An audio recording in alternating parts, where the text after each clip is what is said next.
Seoul, Reuters. North and South Korea began dismantling loudspeakers that blared propaganda across their heavily fortified border on Tuesday, South Korea's defense ministry said, fulfilling a promise made at last week's historic summit. South Korean soldiers dismantled loudspeakers that were set up for propaganda broadcasts near the demilitarized zone separating the two Koreas in Paju, South Korea, May 1, 2018.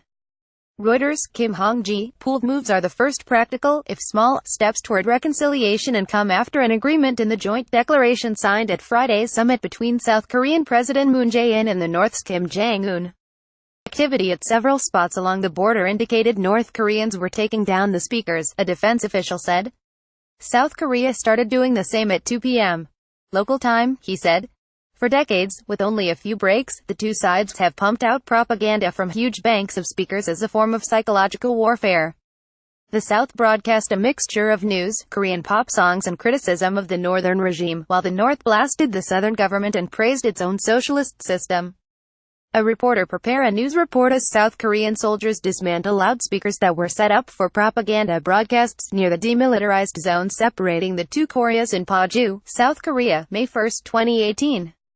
Reuters. Kim Hong-ji, pool is a sign of goodwill. The South had stopped its propaganda ahead of the summit, and the North followed suit.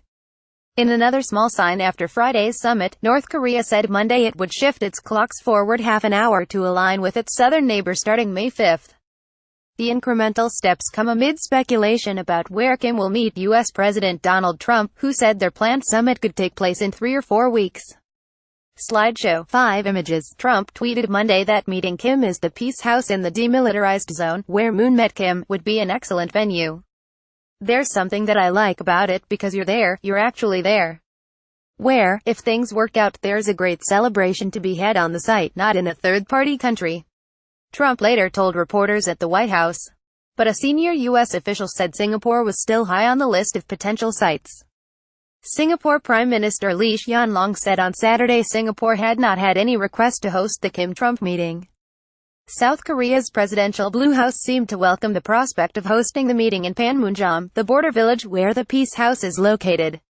Panmunjom is quite meaningful as a place to erode the divide and establish a new milestone for peace, a senior presidential official told reporters, asking not be identified because of the sensitivity of the matter. Wouldn't Panmunjom be the most symbolic place? Additional reporting by Hyun Hee-shin and Jumin Park, writing by Malcolm Foster. Editing by Lincoln Fee Store Standards. The Thomson Reuters Trust Principles.